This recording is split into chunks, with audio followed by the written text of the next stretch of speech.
ఈరోజు మనం north Indian style Arabic leaves కర్రీని ఎలా ప్రిపేర్ చేసేస్తారో చూసేద్దాం. ముందుగా ఒక బౌల్ పెట్టుకొని అరబిక్ లీవ్స్కి తగ్గట్టు శనగపిండి బ్యాటర్ని ప్రిపేర్ చేసుకోవాలి. నేనైతే 4 టీ స్పూన్స్ ఆఫ్ శనగపిండిని తీసుకున్నాను. కొంచెం జీలకర్ర,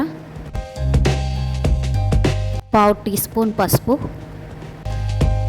మన టేస్ట్కి తగినంత సాల్ట్, 1/2 టీ స్పూన్ కారం, 1/2 టీ స్పూన్ ధనియా పౌడర్, 1/2 టీ స్పూన్ అల్లం వెల్లుల్లి పేస్ట్ వేసుకొని బాగా మిక్స్ చేసుకోవాలి. వాటర్ వేసుకొని గట్టి పకోడీకి కలుపుకున్నట్టు మనం కలుపుకోవాలి బ్యాటర్ని.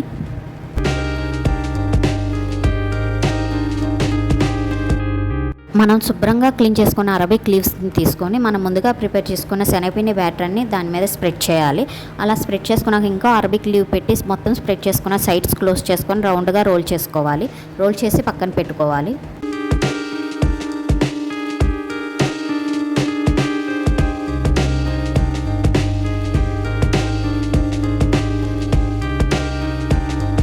మనం ప్రిపేర్ చేసిన అరబిక్ లీవ్స్ని స్టీమ్ చేసుకోవాలి. మామూలుగా అయితే వీటికి స్టీమ్ చేసుకోవడానికి సపరేట్ ప్యాన్స్ ఉంటాయి. ఇడ్లీ పాత్రలో కూడా స్టీమ్ చేసుకోవచ్చు.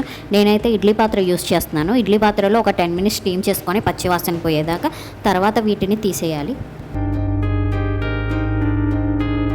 మనం స్టీమ్ చేసిన అరబిక్ లీవ్స్ని తీసి రౌండ్గా కట్ చేసుకొని పక్కన పెట్టుకోవాలి.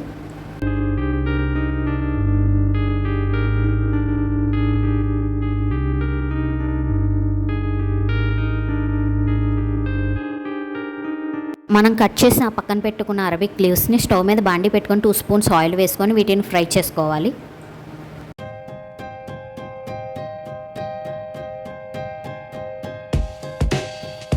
మనం గోల్డెన్ బ్రౌన్ కలర్ వచ్చేంత వరకు ఫ్రై చేసుకోవాలి.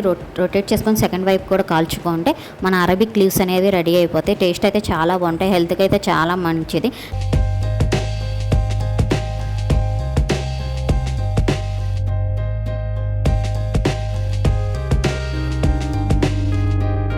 ఫైనల్గా మన అరబిక్ లీవ్స్ అనేవి రెడీ అయిపోయినాయి. సూపర్గా ఉంటాయి టేస్ట్. Please subscribe.